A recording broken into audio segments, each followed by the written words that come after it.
কথাতে আছে যেমনটা তুমি ঠিক করে রেখেছো যে সবসময় তেমনটাই হবে, সেটা কিন্তু নয়। ভগবানও নিশ্চয়ই কিছু প্ল্যান করে রেখেছে। বলেছিলাম তোমাদের সাথে এই পুরোনো টেবিলটাকে কালারিং কিভাবে করে কিভাবে ট্রান্সফরমেশন করতে পারি সেটা শেয়ার করব। এটা আমার মায়ের বিয়ের জলচৌকি। এবার তোমরা হয়তো ভাবছো জলচৌকি জিনিসটা কি। আগেকার দিনে এটাকে জলচৌকি বলতো, এখন হয়তো অনেকে টেবিলও বলে। আর এটার বয়স কিন্তু 25 বছর, বেশ পুরনো, অনেকটাই খারাপ হয়ে গেছিলো। কিন্তু আমি এই টেবিলটার উপরে এটাকে এরমভাবে ডেকোরেট করেছি। আমি এর উপর একটু মেরুনিশ রং করেছি যাতে একটা কাঠ পালিশের মতন এফেক্ট আসে।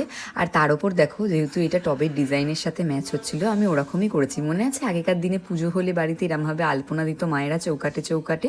তো আমার হাতে যেহেতু একদমই সময় ছিল না, সেই জন্য আমি ওই ইজি আর সিম্পল ডিজাইনটাই বেছে নিয়েছিলাম। আর দেখো এখন মাটি নিয়ে বসে পড়েছি।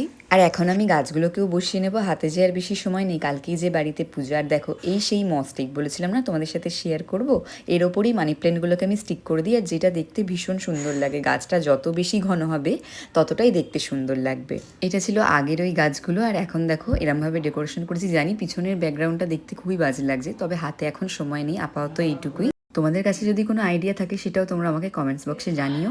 তবে হ্যাঁ, আজকের এই ভিডিওটা তোমাদের কেমন লাগলো সেটাও জানাতে ভুলো না।